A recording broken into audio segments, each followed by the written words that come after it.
The history of Bulacan began sa isang maliit na komunidad ng mga mangingisda na naninirahan sa kahabaan ng Manila Bay bago ang pagdating ng mga Kastila sa ating bansa.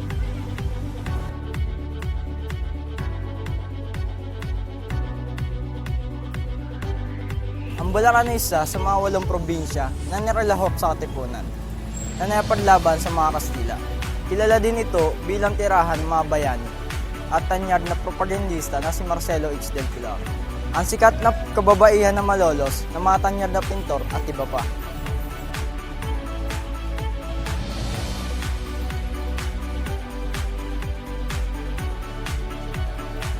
Pinaniniwalaan na nang una mapunta ang mga Kastila sa rehiyon na ito, sagana ito sa mga bulaklak, gulay, mga bulaklaking halama at sa kagandahan ng mga kababaihan rito.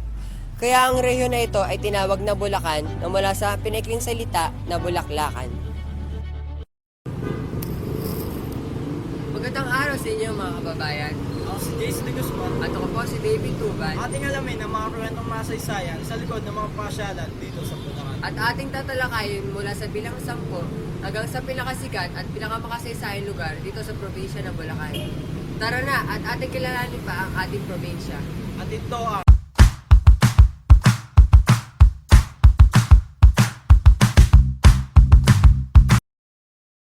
And here is top 10 to our list.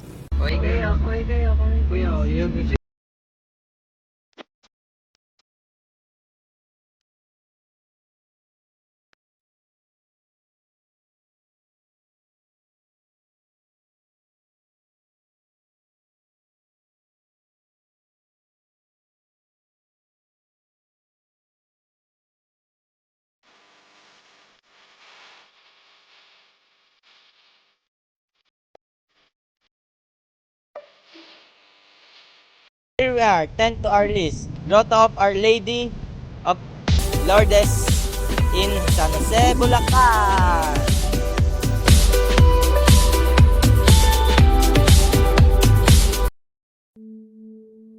Ang eksaktong kopya ng Lourdes Grotto sa France, nagtatampok ito ng isang mock burial calvary kung saan ang mga statues ng buhay ay naglalarawan ng pag-iibigan at kamatayan ni Jesucristo.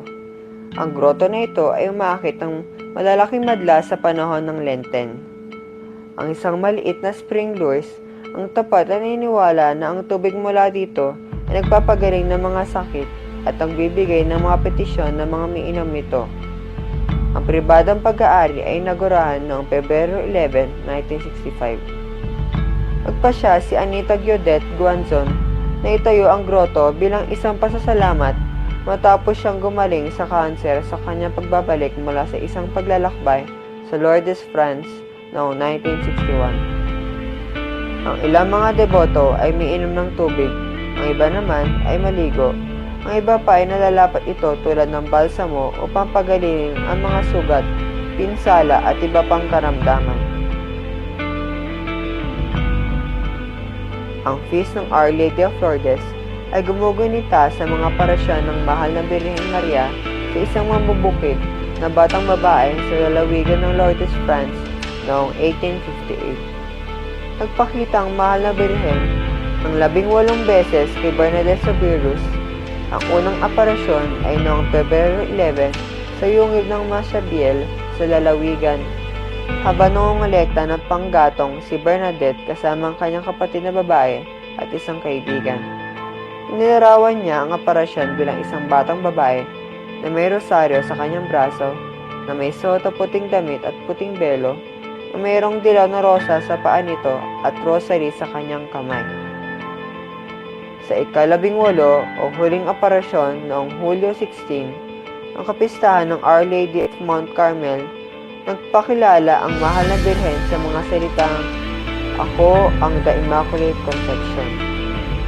Noong 1862, kinumpirma ng simbahan ang katunayan ng mga aparasyon at noong 1873, pinasanayaan ang French pilgrimages. Noong 1876, ang imahe ng Our Lady sa bakuran na kilala ngayon bilang Rosary Basilica ay canonically crowned. Noong 1883, ang batang pundasyon ng isa pang simbahan ay pinabanal sa paanan na Basilica at noong 1901 bilang Church of the Rosary. Ang Feast of Our Lady of Lourdes sa Pebrero 11 ay lumaganap sa daigdig noong 1907. Ang isang grotto ng ganarawan sa aparasyon ang itinayo sa lugar mismo kung saan nagpakita ang Our Lady kay Bernadette at naging popular ito pilgrim site kung saan milyong-milyong deboto mula sa lahat ng bahagi ng mundo ang naghahangad na pamagitan ng Our Lady. Ang Marian Shrine sa Lourdes ay inaiulat na umaakit ng mahigit ng 5 milyong deboto taon-taon. Maraming milagro at paggaling sa karamdaman ang naiugnay ng mga mananampalataya sa bukalang tubig mula sa groto. Tinutularan ng groto na ito sa maraming tahanan at establishmentong Pilipino, partikular na sa pagpapaganda ng hardin. Binibisita ng mga debotong Katoliko ang Convent of St. Gildard sa Nevers, France upang manalangin sa mga labi ni St. Bernadette. Sa kumbentong ito, naglagi ang santa sa nalalabing niyang mga taon matapos ang operasyon at kung saan siya inilibing noong April 16, 1879. Kinuha ang kanyang mga labi pagkaraan ng 30 taon noong sa pangatlong pag-ukay sa kanya noong 1925, isang firm ang naatasong na biyan ng lightbox ang mukha nito at mga kamay dahil sa skin discoloration. Nakanonay si St. Bernadette noong December 9, 1933 sa Rome ni Pope Pius XI.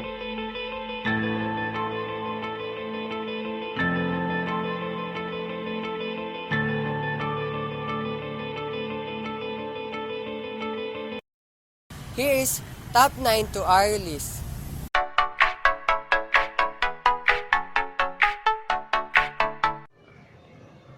Matatanaw natin mula dito ang Bourbon Bridge, ang site ng pinakamahabang labanan sa pagitan ng mga Amerikano at mga Pilipino na pinapangunahan ni General Gregorio del Pilar, naganap noong Abril 25, 1899.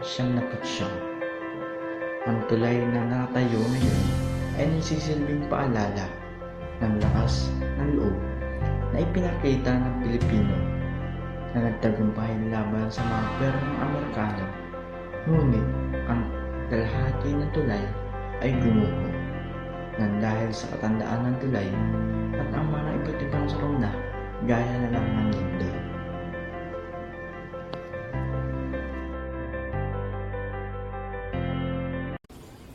Sino ba mag-aakalang kahit ang ilang estruktura na nakikita sa ating paligid ay may malaking ginampanan sa ating kasaysayan? And here is Run 8 to our list.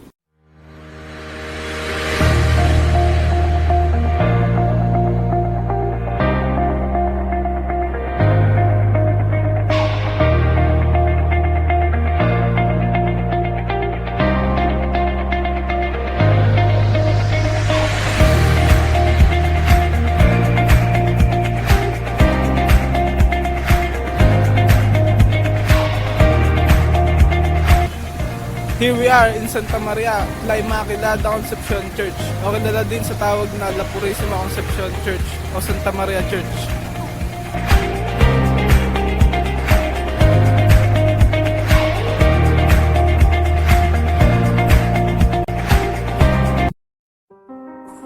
Itinayo ang simbahan ng Santa Maria noong 1792. Pinaniwalaan at tinatanggap ng maraming nagkaroon ng mahalagang papel sa kasaysayan ng bayan ng Purísima Concepcion bago pa man naitayo ang simbahan. Bilang katunayan, binigay sa bayan ang pangalan ng patron. Sa kabila ng kawalan ng mga nakatalagulat, tatandaan ng mga taga-Santa Maria ang mga kasaysayan nakalipas ng La Purísima Concepcion. Sinasabing sa isang laban ng mga Kastila at Amerikano noong 1899, isang malaking sunog ang tumupok sa simbahan. Isang deboto ng mga mahal na pirit at di man nagligtas sa kanilang bahay. Sa loob ng 30 taon, walang nakabatid kung saan natunaw ang pananayay. Ngayon nga, may kamalat na balita ito'y nasa kapanan ng siya. Maaaring ito, parang patugunan sa kapamanan na pag-asar ng mga Santa Maria.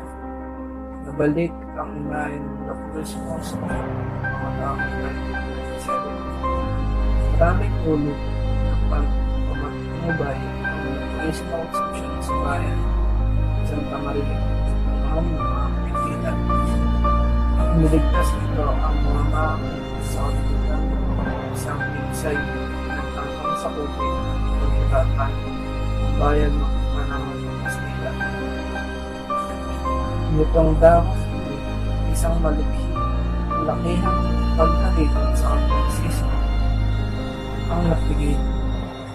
Naniniwala ang mga saksing ang ganito'y dahil sa pagkakailang ng mga sinasabing isang malakas na hangin ang at iniwasan ng mga pupo ng pinagdarausan ng pagtitipon. Dahil dito, natakot ang mga gulo at isa-isang nagsiuwi. Buhay na sa bisa at pagtanda ng pag-ibig ng Diyos at katagalan ng Lapurismo Conception. Ang ganito'y palagiang nararanasan ng Santa Maria. Siya ang daluyan ng walang hanggang inspeksyon pagkaparisabi ng taga-rito at maging ng mga taga-panggitan. Maraming mga devoto ang patuloy na nagpupukaw ng kanilang devotion pagdakila sa Lapurismo Conception. Bilang katunayan, siya ay pinararangalan taon-taon sa araw ng Webes, paraan ng pagkastahan ng Caldera. Pero po,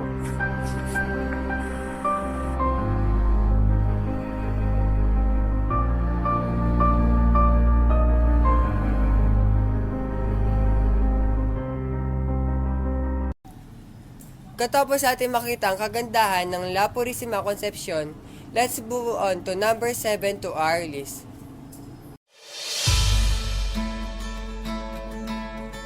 Narito tayo sa one of the heritage sites in Giginto, ang Giginto Old Train Station.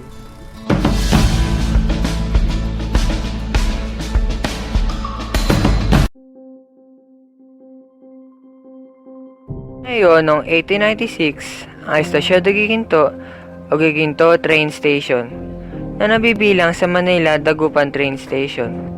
Nasa lugar na ito ang Katipuneros, ang mga gerilyang Pilipino sa panahon ng Espanyol na Remelia, nang ambush sa isang tren mula sa Dagupan na pinatay ang 6 na prioridad kabilang ang parish friar na Giginto na si Father Leociado Sanchez at isang Espanyol na doktor. Ang insidente ay nagbigay ng inspirasyon kay Severino Reyes sa may akda ng nobela na Opera Walang Sugat, na kalaunan ay ginawa sa isang pelikula na pinamagatang Walang Sugat. Nagsilbing gabay ang mga release na ito ng mga Pilipino noong Death March mula Manila hanggang San Fernando, Pampanga.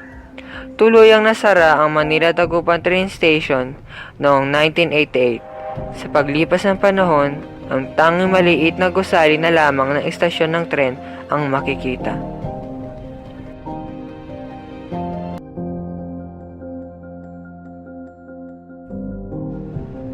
Nabibilang din sa Manila Dagupan Train Station ang Bigaa Old Train Station sa Balagtas, na sa ngayon ay ginawang tirahan ng mga gwardya.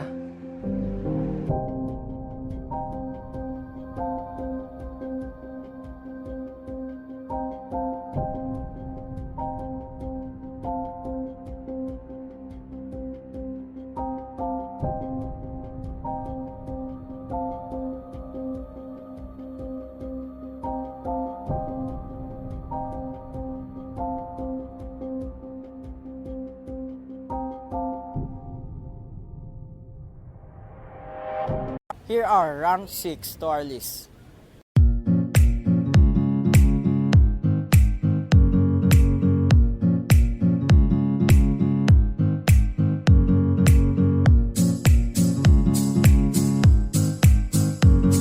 Narito tayo ngayon sa Santiago Apostol Church o kilala din sa tawag na Plantel Catholic Church o Kinga Church.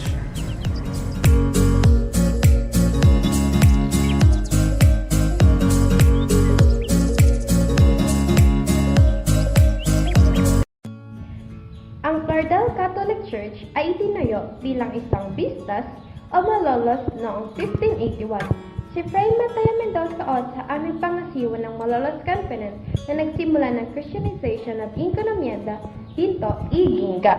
Sa ngayon, ito ay nasa bari na tinatawag ngayon na Lumang Bayan ng Missionan Chapel ay nalipat sa kabilang dako ng River of Ginga o kilala ngayon ang Gat River dahil sa madalas sa pagbaha. Dahil sa layo ng Malolos Convent sa Bisita o Binto, naging dahilan ito ng pagkapagod sa mga praele. Ginawa sa taas o elevation ng Bisita o Binto bilang isang quasi-parish na Agustina Par Malolos, Fray Roque de Barinovo noong September 27, 1602. Noong Abril 30, 1605, ang Ginga ay opisyal na ginawa bilang isang full-fledged parish kasama si Fray Mateo Mendoza Osa o si Diego Pardo Osa. Ang pinakaunang parish sa parokya nito sa ilalim ng taguyod ng Santiago de Matamoros. Isang simbahan ang itinayo sa bagong lokasyon na umabot ng 15 na taon matapos ito. Ang Ginga o Floridel Catholic Church ay meron ng 1,800 na parishioners sa kumbento nito. Ang Santiago Apostol Church ay may tanda ng 400 na taon.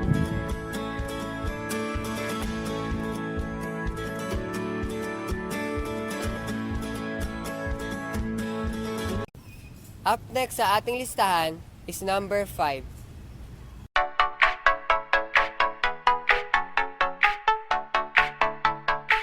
Nandito tayo, number 5 to our list. The Baliwag Museum.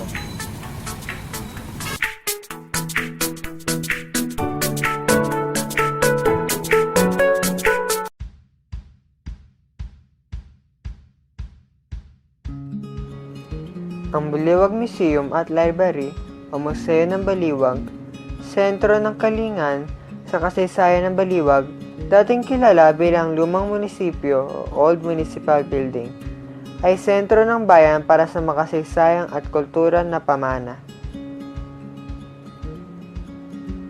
Ang Baliwag, Bulacan, ang unang munisipyo na nilikha sa panahon ng rehimeng Amerikano sa Pilipinas noong Mayo 6, 1899. 5 araw bago ang Sabang Battle.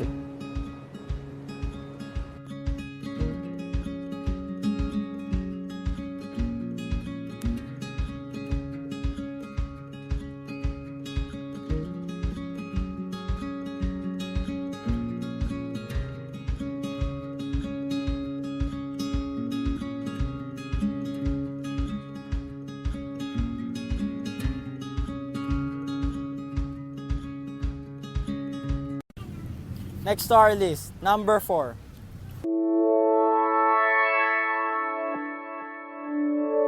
Nandito tayo ngayon sa Bulacan Museum o kilala din sa tawag na God Bless F. Ople. Sa ngayon po ay ginagawa ang museum.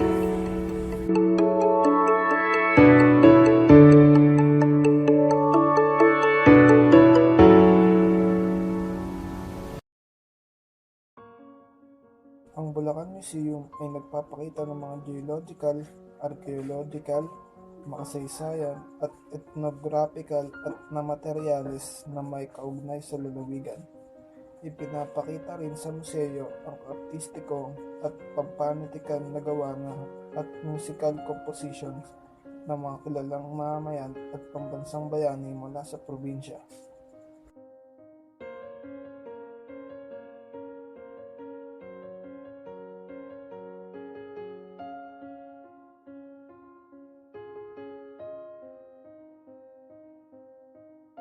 And here we are in our top 3. Let's see kung ano ang ating number 3 to our list.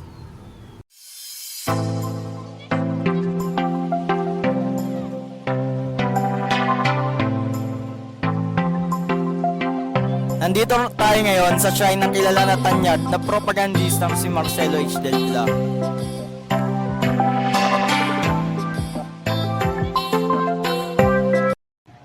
Ipinagdiriwang ng bansa ang ika-164 na arawan ang bayani at periodista na si Marcelo H. Del Pilar. Ngayong Agosto 30, nangunguna ang lalawigan ng Bulacan sa selebrasyon sa Marcelo H. Del Pilar Shrine na itinatawag ding Dambana ng Plaridel. Halaw sa sagisan na panulat ng bayani na Plaridel.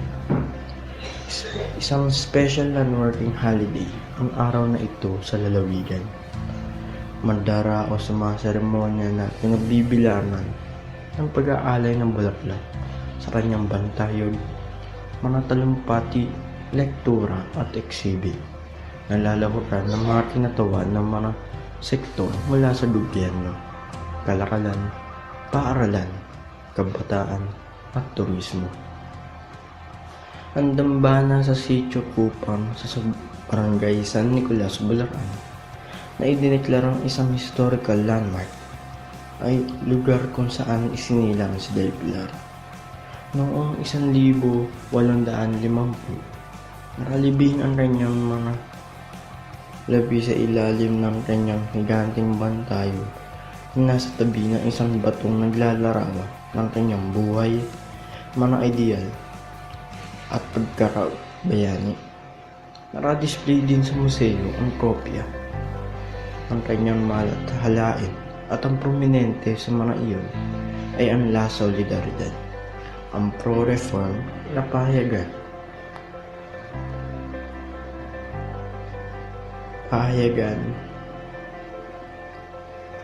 na unang ipinakala noong Pebrero 15, 1889 sa Barcelona, Spain.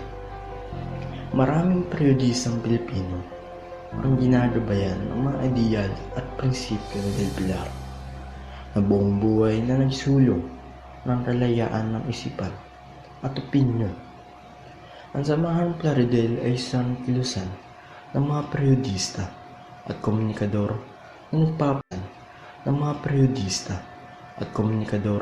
na nagpapalaganap ng mga ideal ng bayani. Ikinikintal nito sa loob ng organisasyon ang pagtutulungan, pati na rin ang pamantayan ng pagiging patas, katapatan at katotohanan sa periodismo. Anak ng mayamang mag-asawa na sina Don Julian at Doña Blasa del Pilar, si Marcelo H. del Pilar. Nagtapos siya ng Bachelor of Arts sa San Jose College.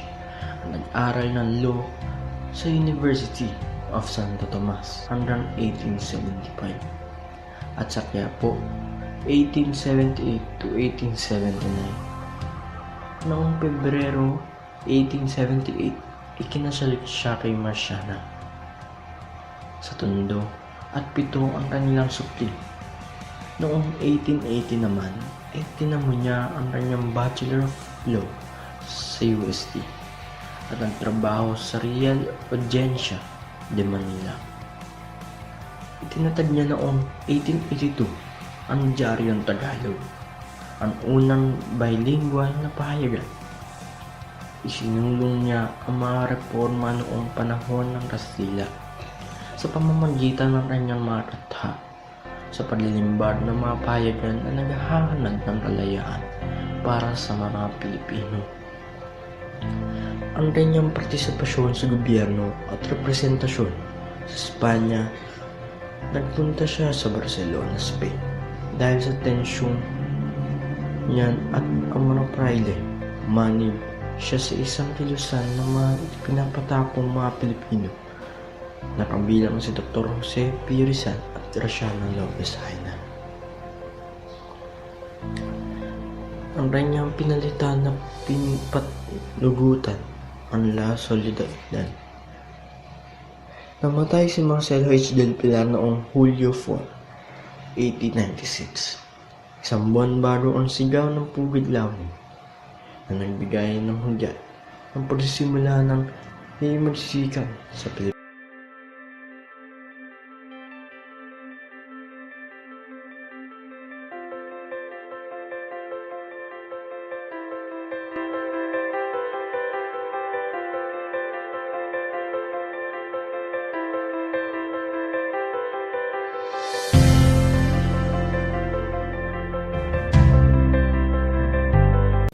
Talagang napakalaking ginampanan ni Plaridel sa ating bansa at panitikan.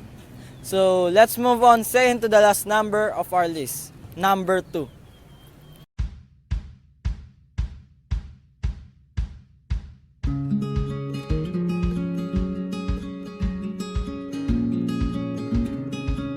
Number 2 to our list, Biak na Bato National Park, kung saan pupuntahan natin ang mga kuweba na naging parte ng ating kasaysayan.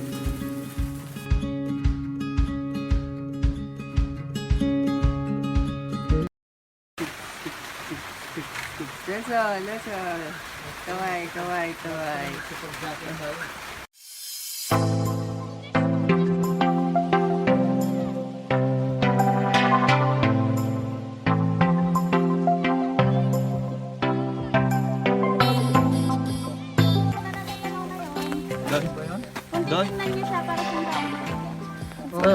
Parang babaeng na kayo.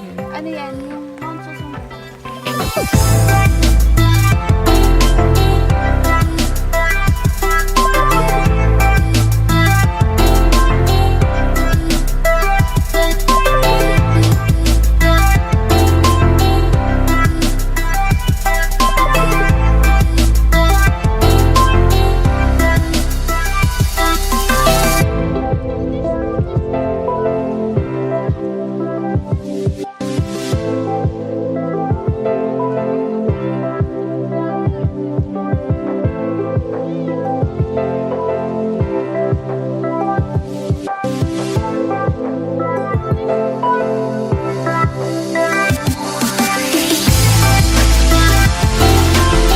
Okay, welcome to Yungib 2 o mas kilala ito sa tawag na Hospital Cave.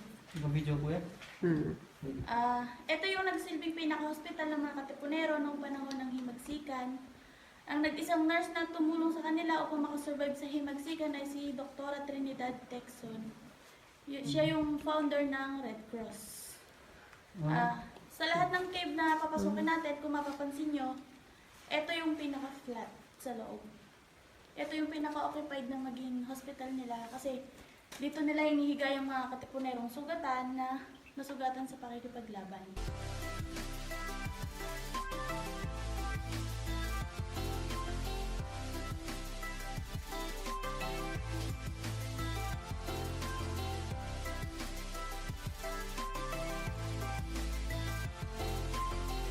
Yung Hib 3, mas kilala naman ito bilang Imbakan Cave Storage. Dito nila iniimbak yung gamot, armas at pagkain. Kung mapapansin nyo, paglabas natin ng Yungib 2, yung Hospital Cave, ito na agad yung bungad ng Yungib 3. Para in case na kailanganin nila ng mga gamot at pagkain sa mga sugatang Katipunero, mabilis nilang maipoprovide. At ito rin yung napili nilang gawing imbakan kasi sa lahat ng cave na papasukin natin, ito yung pinakamalayo. Kasi kung yung gagawin nila imbakan ay nasa bungad, pag napasok sila ng kalaban, wala na agad sila magiging armas, gamot at pagkain. Kasi makukuha agad ng mga kalaban nila. Kasi ito din yung may pinakamalamig na klima sa mga sulok-sulok. Pagka nag-imbak ng pagkain, hindi agad siya masisira.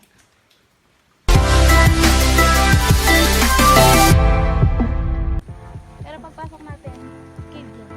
Sa may ilalim ng mga puno.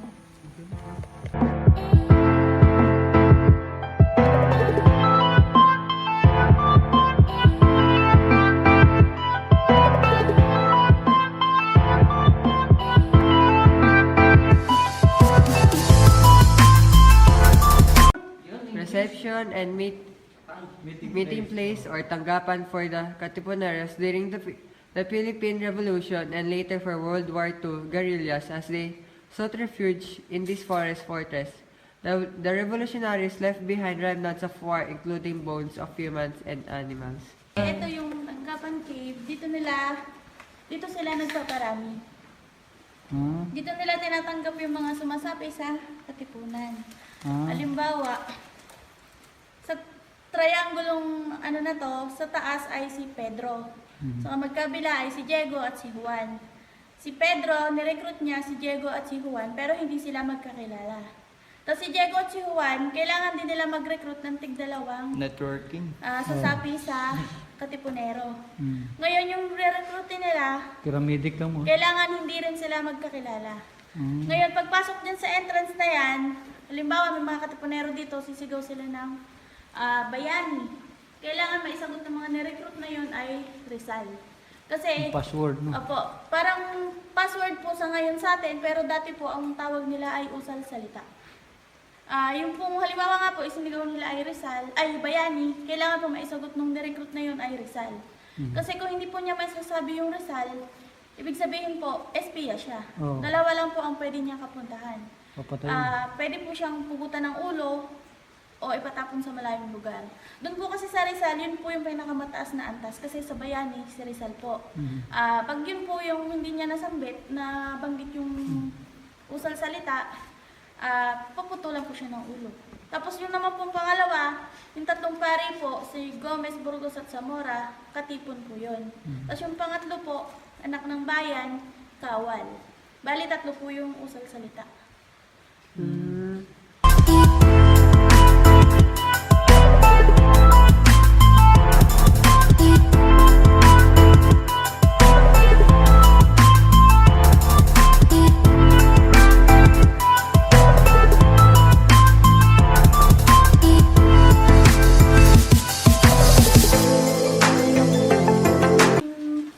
Ambush cave.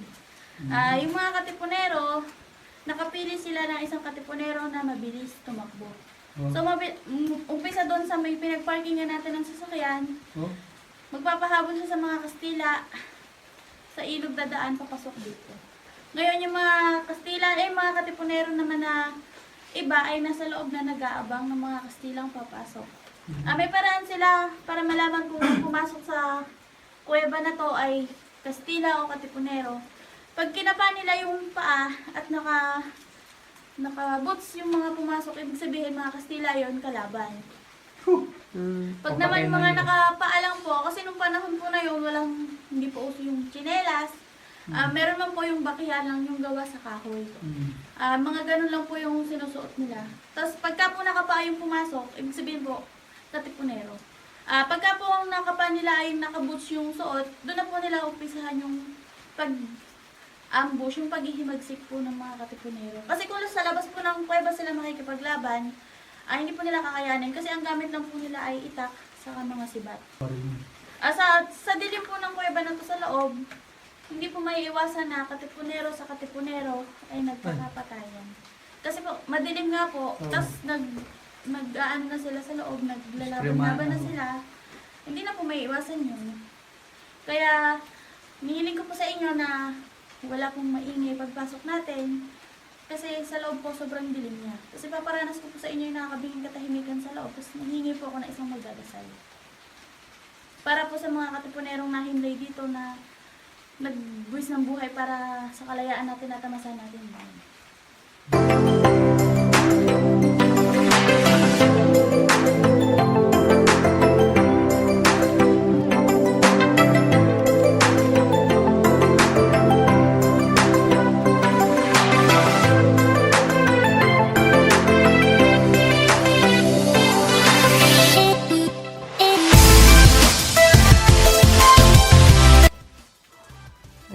Ano po ba yung boot? Paniki.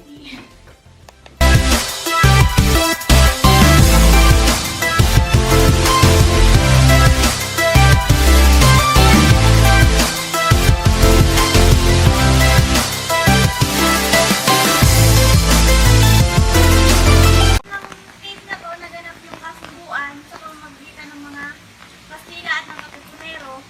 Sa mga Katipunero ay si Pedro Paterno, sa mga Kastila naman ay si Primo de Rivera. Noong May 31, 1887. Kasabay nung nung kasubuan na yun, yung pagbabayad na 800,000 para nahati yung 800,000 na yun sa tatlong pagbibigay. 400,000 para sa pag-alis ni General Emilio Aguinaldo patungong Hong Kong. Yung 200,000 bayad sa mga Katipunero para sa pagsasalong nila ng armas na hindi bababa sa 200 piraso At yung 200,000 kapag inawit nila yung Tadeum song na Christian song.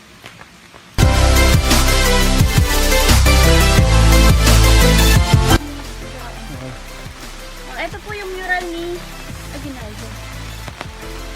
Mural shrine. Video mo? Ano ba to?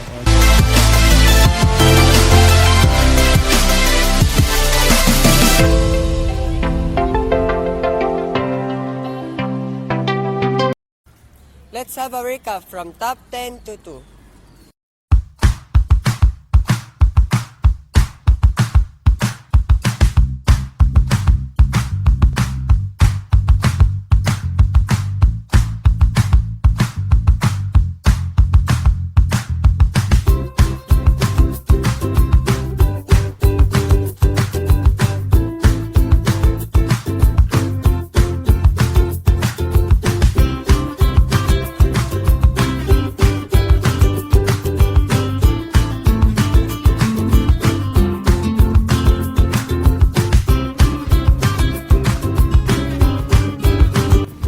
And here is our top 1, Parasway Church.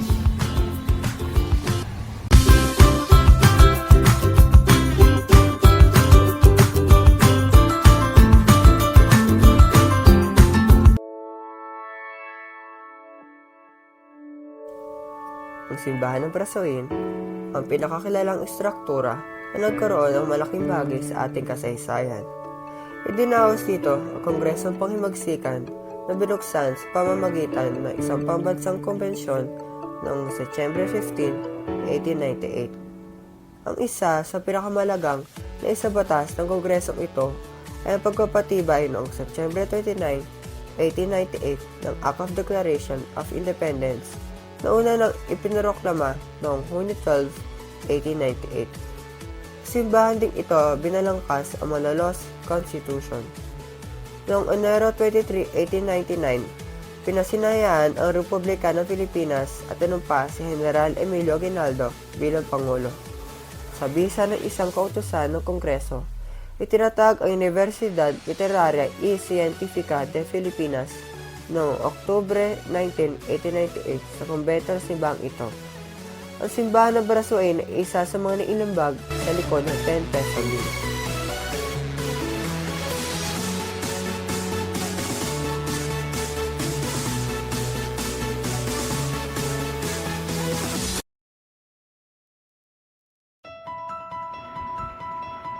Halungkatin man ang nakaraan, mayroon namang natutunan. Kung anong meron na kasalukuyan ngayon, ay yun dahil sa ating nakaraan at kasaysayan. Hanggang sa muli, ito ang pinaka top 10 historical places of Bulacan.